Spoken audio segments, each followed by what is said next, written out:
Another wonderful win for Alexandra Eala. Listen to that noise. Thank you, Jasmine, she says. Paolini gracious as ever in defeat. The former champion is out. Alexandra Eala. What are you going to do next? Alex Eala just stepped off the court in Dubai after taking down a top 10 player, and she went straight to the mic to speak her truth. No filter, no scripted athlete lines, just a 20-year-old from Manila telling the world exactly how she felt. And let me tell you, it was everything. Thank you so much for the support out there. I'm super happy to be in the next round here in Dubai. I hope to see you tomorrow, and I'm happy you guys enjoyed. Drop a comment down below. Do you think Alex Eala has what it takes to go deep in Dubai, or is the competition about to hit her too hard, too fast? Let's break down what just went down in Dubai, because this moment deserves way more than just a headline. It's full of Filipinos. Tapos sabi ko, ilan kaya sa inyo yung nagdadasal para sa akin? I thought, how many of them are probably praying for me to win, so I really had to give everything I got. She's getting chanted off the court. The flags are waving again. She won't get off the court without signing 1 or 200 tennis balls or whatever, and again, she's passed another stern test. Yeah, she hasn't. I think the crowd did such a good job of getting her over the line, and you can see her just orchestrating it. She's absolutely loving it, and why not? Alex Eala stepped onto the court at the Dubai Duty-Free Tennis Championships and crushed Jasmine Paolini 6-1, 7-6 in straight sets, beating the 6th seed, a former Dubai champion, a top 10 player, basically someone who by every standard in women's tennis right now was supposed to be more experienced, more composed, and more dangerous. Eala pulled it off in just an hour and 40 minutes, racking up 24 winners, then went straight to the mic and gave a post-match interview that was completely raw and unfiltered. No corporate speak, no generic athlete lines about taking it one match at a time. She opened up about exactly what was on her mind, how she felt on the court, and what this moment really meant to her. And she did it with that kind of honesty that makes people want to watch her even more than the scoreline does. But before we dive into what she said and why it matters, let's give the match itself the credit it deserves. Because trust me, the numbers alone don't tell the full story of how tough this win actually was.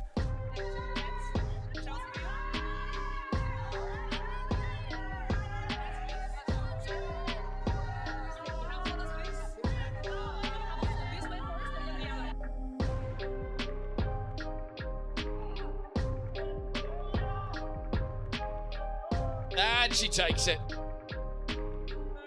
Super first set. The first set saw Eala at her aggressive, in-control best. She powered through it smoothly, making Paolini look uncomfortable in ways the Italian star isn't used to seeing on a tennis court.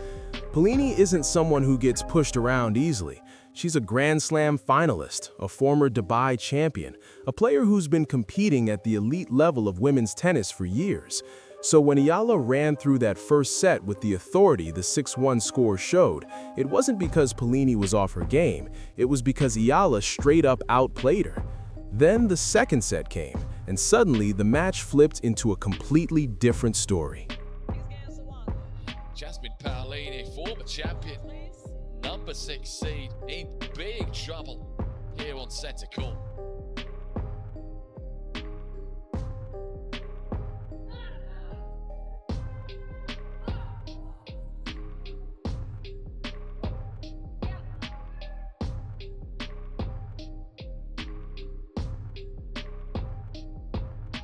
Yes, she's won it! Eala went up a break, got to 5-3, and was literally one game away from closing it out. 3 match points came and went while Paolini was serving at 3-5. Not 1, not 2, 3 match points.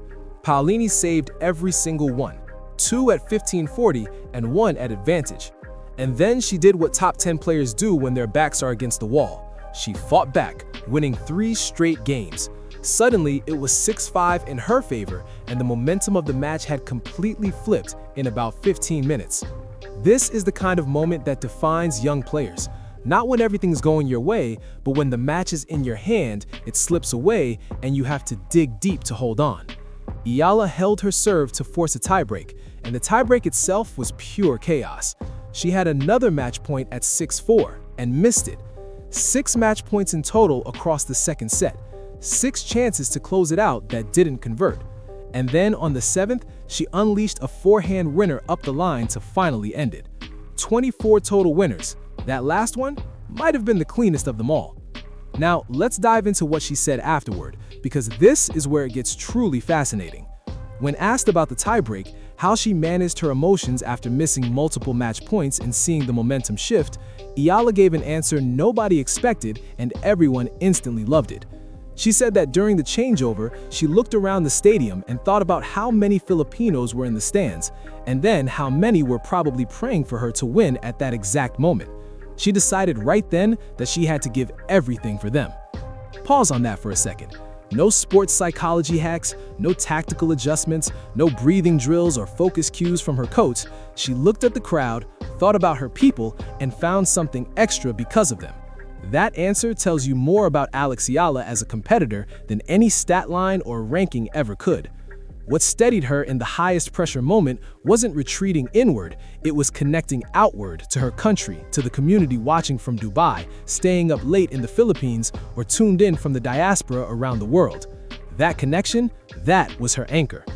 And when you really grasp the scope of what she's doing, 110 million Filipinos, plus millions more abroad, all watching this young woman with the kind of focus and investment that goes far beyond casual sports fandom, the weight of it hits hard. She wasn't just playing a tennis match in Dubai, she was representing something much bigger, and she knew it in real time during that tiebreak with the match on the line. She said it simply, "I thought of how many of them were probably praying for me to win. Then she did." Another quote that landed perfectly was about Paolini specifically.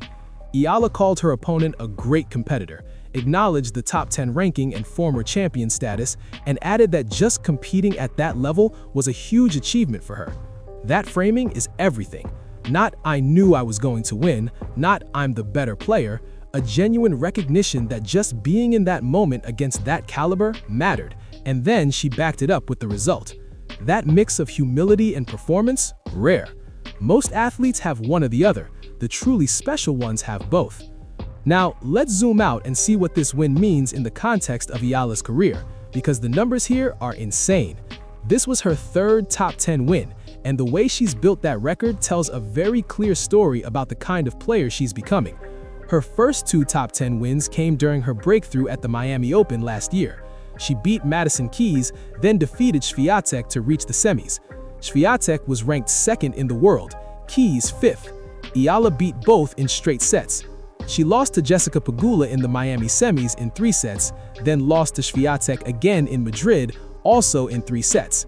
And now she takes down Paolini in Dubai in straight sets. The pattern across all 5 top 10 matches is remarkable. When she wins, it's in straight sets. When she loses, it goes 3.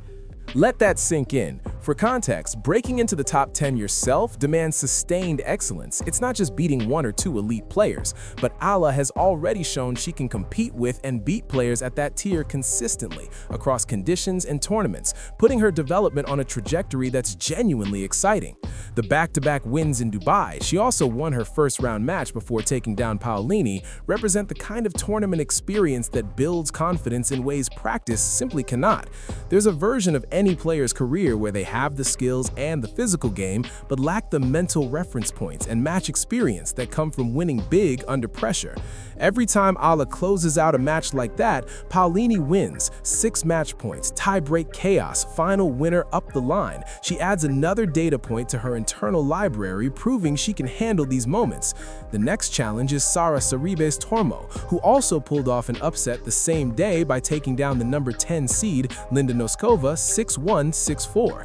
Sorribes is a veteran of the Pro Tour with years of experience at the highest level. She's the kind of disruptive player who beats top seeds regularly, using experience and tactical flexibility to neutralize favorites. This is a legit test, but Eala just beat a former Dubai champion ranked 8th in the world and survived 6 match points in the process. The confidence going into that round of 16 match isn't manufactured, it's earned. It's built on evidence, and evidence-based confidence, that's the kind that lasts.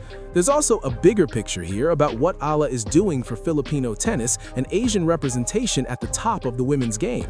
When she mentioned the Filipinos in the stadium during that tiebreak, she was recognizing something real. Those fans were there. They traveled to Dubai, bought tickets, and showed up to watch a 20-year-old from Manila take on the world's best. That level of community investment isn't manufactured with marketing. It comes when a player earns it through performances that make people believe something historic is possible. Eala has been building that belief since her junior days, through her time at the Rafa Nadal Academy in Mallorca, through the Miami breakthrough, through every match that added another proof point that she belongs at this level. And now, at a WTA 1000 event in Dubai, with the crowd praying for her during the tiebreak, she delivered. A stadium full of Filipinos at a tournament in the UAE, that alone is a statement about her global reach.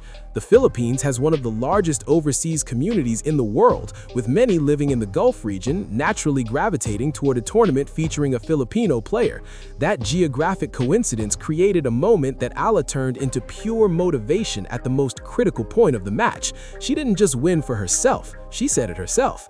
And the way she said it, straight up, without performance, sharing her first honest thoughts after the match, is exactly the kind of moment that deepens a community's connection to an athlete beyond the results. The results? Incredible. But the person behind them? Even more impressive. What comes next in Dubai will show whether this is a deep run or just a 2-match highlight in a long season. Sorribes are not going to make it easy. The round of 16 at a WTA 1000 event is serious business. The players left are there because they've already beaten someone. The soft draws are gone, the upsets have settled, and what remains is a field of players who've proven they can compete at this level in these conditions. But a player who steadied herself in a tiebreak by thinking about the people praying for her and then hit a forehand winner up the line to finish the match is not going into that round of 16 lacking confidence. The post-match interview was honest, warm, and completely unfiltered. She didn't hold back, and that's exactly why she's someone you want to watch, no matter the score. Alex won back-to-back matches in Dubai, beat a top 10 player, survived 6 match points, and then went to the mic to tell us exactly what she was thinking the whole time. 20 years old, already carrying a nation on her shoulders, and doing it with a smile. Smash that like button, subscribe, and drop your thoughts in the comments below.